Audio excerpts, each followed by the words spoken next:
Welcome to English Language Club. This is Jagannatha Raju, your English teacher. Today we are going to write a biographical sketch of Nick Vujicic. Actually,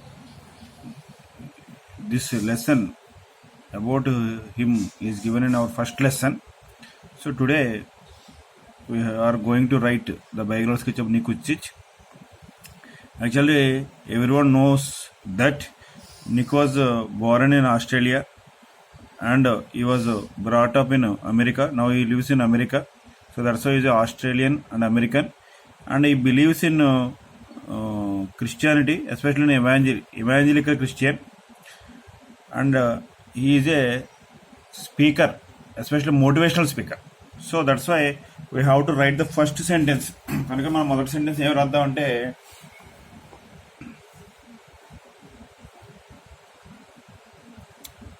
Nick Vujicic is an ఎక్కడ పుట్టాడు? ఆస్ట్రేలియాలో పుట్టాడు. కాబట్టి మనం ఏం రాస్తామంటే Australian అని రాస్తాం. AUSTRALIAN Australian. పెరగడం ఏమో అమెరికాలో, ఇప్పుడు ప్రజెంట్ కూడా అమెరికాలో ఉంటాడు కాబట్టి అమెరికన్ అని రాస్తాం.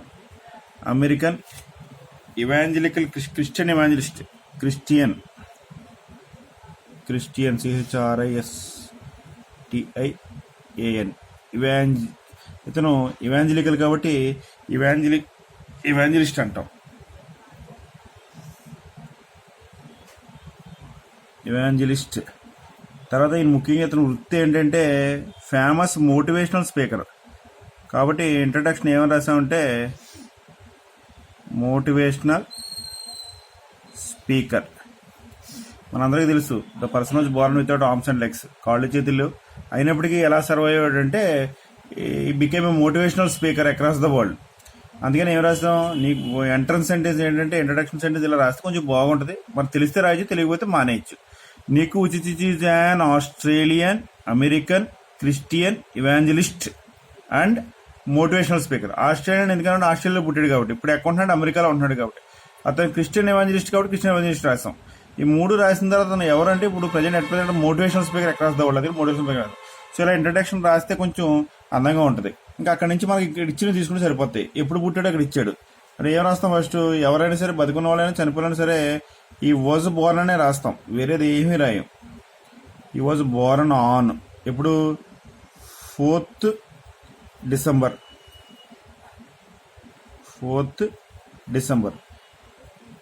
1982. ఎక్కడ పుట్టాడు?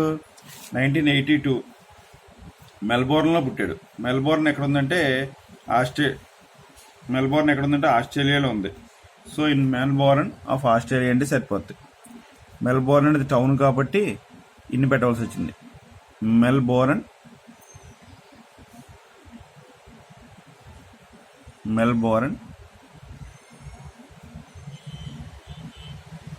ఆస్ట్రేలియా ఫుల్ స్టాప్ పెడుతున్నాడు. నెక్స్ట్ తర్వాత పేరెంట్స్, ఇక్కడ మనకి పేరెంట్స్ ఇవ్వలేదు, పేరెంట్స్ ఇచ్చాడు. So Dushka Vujicic, Boris Vujicic. అప్పుడు ఏం రాస్తామంటే ఇది పేరెంట్స్ అంటాం. పేరెంట్స్ ఇచ్చాడు కాబట్టి ఎప్పుడైతే పేరెంట్స్ ఎర్లీ చైల్డ్హుడ్ అవి ఇచ్చిన ముందు అవే రాయాలి, వేరే రాయకూడదు. సో కాబట్టి మన దృష్టిలో పెట్టుకుని ఆ పేరెంట్స్ ఎవరైతే ఇచ్చాడో ఆ పేరెంట్స్ పేరు రాయాలి. సో ఇతను ఇప్పటికే బతికే ఉన్నట్టుగా మనం ప్రజెంట్ టెన్సే వాడతామని చెప్పాం. ఇది parents are డస్కా DUSHKA డస్కా Vujicic.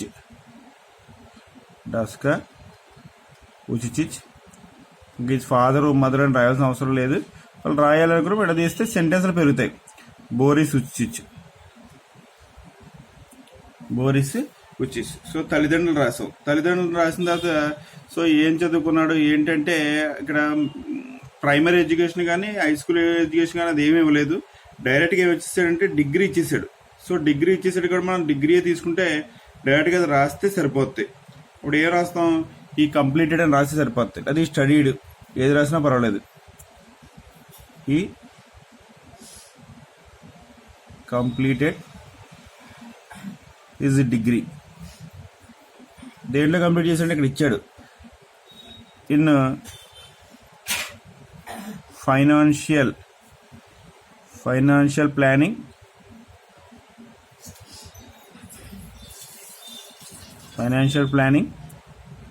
And real estate ఈ రెండిట్లో ఈ కోర్సులో అతను కంప్లీట్ చేశాడు. సో తనకున్న ఏంటి రిలీజియన్ ఏంటంటే ఇవాంజలికల్ క్రిస్టియన్ అంటే నమ్మకం. అప్పుడు ఈ దేవుడి ఏదో నమ్మకం ఏం చేస్తాడంటే బిలీవ్ అని రాయాలి. ఈ బిలీవ్స్ ఇన్ స్టిల్ ఎప్పటికీ ఉంటుంది కాబట్టి ఇన్ని బిలీవ్స్ అని పెడుతున్నాం. ఈ బిలీవ్స్ పక్కన ఇప్పుడు కూడా ఇన్ని వస్తాయి. దేవుడి ఏదో నమ్మకం ఉంది అన్నప్పుడు ఇప్పుడు కూడా ఏం వాడాలంటే బిలీవ్స్ అనే పదం వాడాలి. బిలీవ్స్ కానీ ఫెయిత్ కానీ ఇవాంజలికల్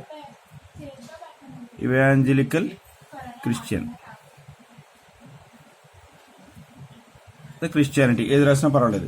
సో డిఫికల్టీస్ ఆల్రెడీ మనం లెసన్ చెప్పుకున్నాం. అతనికి ఏంటంటే కాళ్ళు చేతులు లేకపోవడం, పుట్టడం, చైల్డ్హుడ్లో చాలా ప్రాబ్లమ్స్ ఫేస్ చేశాడు. అవి తట్టుకోలేక ఏం చేశాడంటే సూసైడ్ అటెంప్ట్ కూడా చేశాడు. సో అది రాద్దాం. ఇన్ ఈజ్ ఎర్లీ చైల్డ్హుడ్ ఏది రాసినా తప్పలేదు. ఇన్ ఈజ్ చైల్డ్హుడ్లో ఏం చేశాడు అంటే ఇది ప్రైజ్గా తీసుకుంటాం. హీ పెడితే సరిపోతుంది. ఇతను మేల్ పర్సన్ కాబట్టి హీ పెడతాం. అక్కడ వెర్బ్ ఆల్రెడీ వాడే ఇచ్చేసాడు కాబట్టి అదే రాస్తుంది, ఏమీ మార్చక్కర్లేదు. He committed suicide. కానీ ఏమైంది, ఆ అటెంప్ట్ ఫెయిల్ అయింది కాబట్టి అతను బతుకున్నాడు కాబట్టి వీళ్ళ అతని గురించి చెప్పుకుంటున్నాం. బట్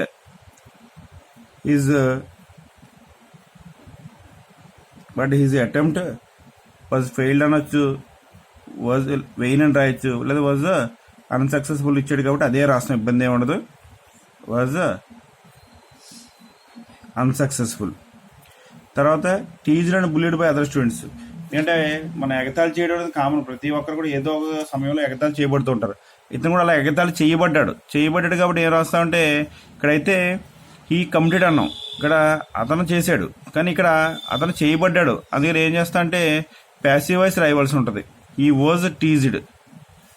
ఈ టీజ్డ్ అంటే ఇతను మిగతా వాళ్ళని హ్యాండిల్ చేశాడని, అది కాదు కదా, ఇతనే మిగతా వాళ్ళు హ్యాండిల్ చేశారు. కాబట్టి ఇక్కడ కర్మణి వాక్యం, కర్మణి వాక్యం రాయవలసి ఉంటుంది. ఈ వాజ్ టీజ్డ్ అండ్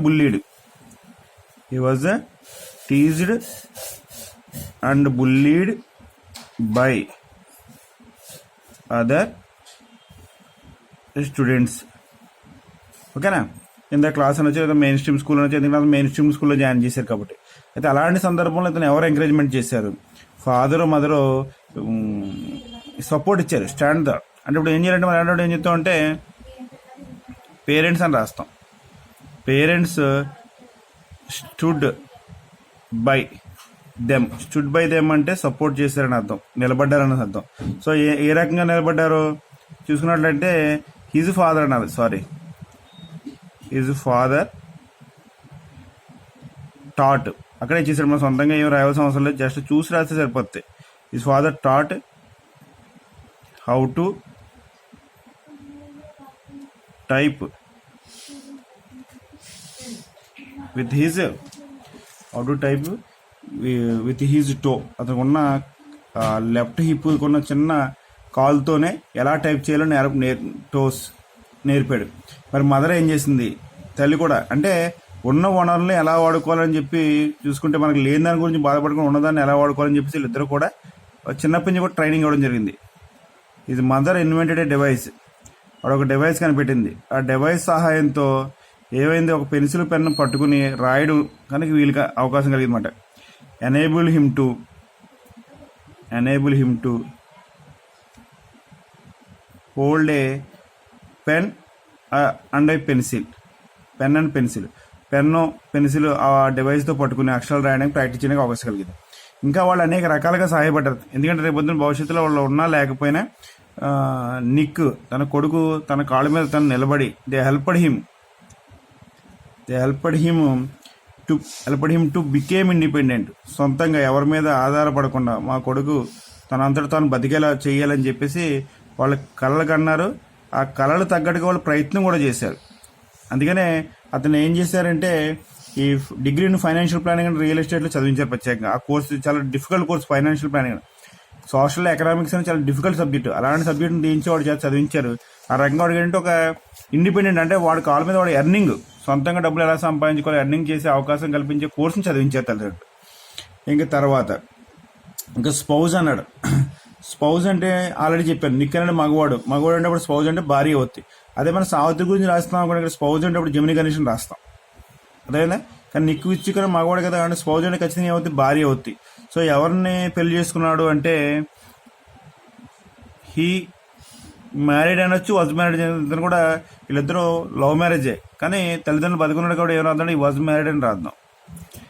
ఈ వాజ్ మ్యారీడ్ టు ఎవరిని పెళ్లి చేసుకున్నాడు, కన్నే మియారా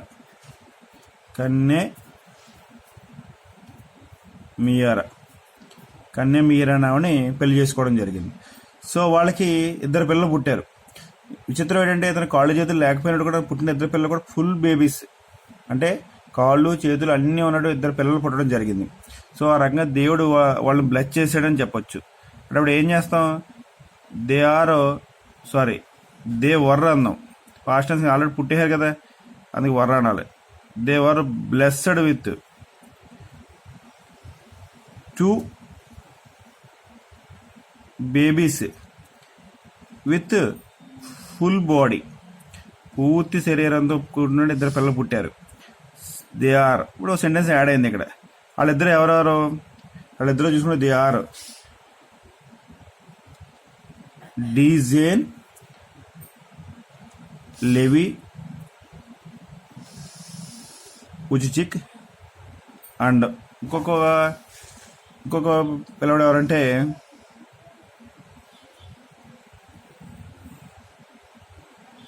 కియోషి జేమ్స్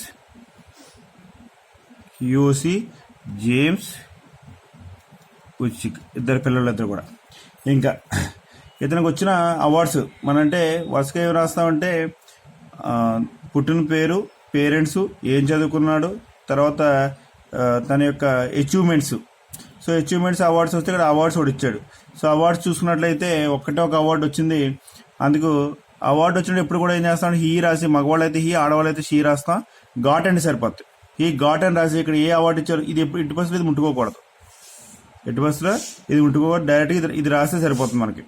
సో ఈ గాట్ ఏ అవార్డు వచ్చింది, an Australian.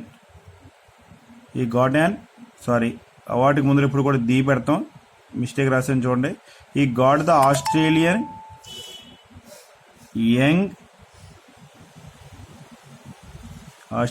Citizen of the year award in 1990. ఇదే వచ్చింది. ఇంకా ఇతని ఫేవరెట్ గేమ్స్ ఏంటి, మనకి కాళ్ళు చేతులు లేకపోయినాడు కూడా ఇతను గేమ్స్ ఆడేవాడు. స్విమ్మింగ్ ఆడేవాడు, సర్ఫింగ్ ఆడేవాడు, ఫుట్బాల్ అంటే ఇష్టం, గోల్ఫ్ అంటే ఇష్టం, అవి కూడా ఆడేవాడు. సో ఇది ఫేవరెట్ గేమ్స్ అంటే సరిపోతాయి. ఇది ఫేవరెట్ స్పోర్ట్స్ ఆర్ ఏంటో స్పోర్ట్స్ ఏంటి, football, golf, swimming and surfing, SURFING, surfing. Okay, ఇది వాడు ఇచ్చిన డీటెయిల్స్ ఇలా రాయగలిగినట్టయితే మనకి ఈ సెంటెన్సెస్ సరిపోతాయి. ఇంకా మనం యాడ్ చేయగలిగితే, మనకి ఏమైనా తెలిసినవి, మనకి లెసన్లో తెలిసినవి ఇంకా యాడ్ చేయగలిగితే ఇంకో పేజీ రాయడానికి అవకాశం ఉంటుంది. ఓకే, థ్యాంక్ యూ 1 అంటారు.